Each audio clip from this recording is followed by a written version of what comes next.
मी मतदारांना सर्व मतदारांना मी आवाहन करतोय की आपल्याला जो अमूल्य असा ज्याची किंमतच होऊ शकत नाही असंही अमूल्य मत आणि त्याचा तो अधिकार, श्रीमंत असो वा गरीब, सगळ्यांना एकच मताचा अधिकार आहे। श्रीमंत आहे म्हणून त्याला दोन नाही, सर्वांना समान अधिकार। यासाठीच की आपण आपलं मतदान करत असताना या देशाची लोकशाही टिकावी, या देशातील सर्वोच्च असं जे संविधान आहे त्या संविधानाचं रक्षण व्हावं।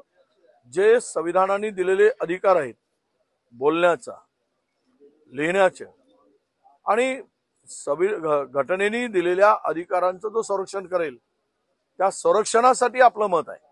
हे मत काही कोणा व्यक्तीला निवडण्यासाठी नाही, हा देश सुरक्षित ठेवण्यासाठी आहे, तुमचं स्वातंत्र्य अबाधित ठेवण्यासाठी आहे। आणि म्हणून सर्वसामान्य माणसाच्या हितासाठी, या देशाच्या संरक्षणासाठी, लोकशाही वाचवण्यासाठी, या देशातील संविधानाचं संरक्षण होण्यासाठी, या देशाच्या मूलभूत जे अधिकार जनतेला मिळाले त्यांचा हक्क जोपासण्यासाठी मला वाटतं की आपलं कर्तव्य म्हणून हे मतदान करावं। हा मतदान तुमचा उद्याचा भारत कसा असेल हे घडविणारा, दाखविणारा मतदान आहे।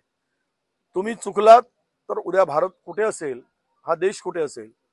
त्यामुळे या मताला अनन्य असं महत्व आहे। तर आपलं मत दिलंच पाहिजे, पण तो विचारपूर्वक, अगदी शांतपणे आणि आपली बुद्धी शाबूत ठेवून मतदान करावं, अशी माझी सगळ्यांना, माझ्या सर्व मतदार बांधवांना, भगिनींना विनंती आहे। एक चूक देश उद्ध्वस्त करणार आहे आणि एक तुम्ही तुमचं मतदान योग्य असेल तर देश घडवणारही असेल। हा विचारपूर्वक निर्णय घ्यावा।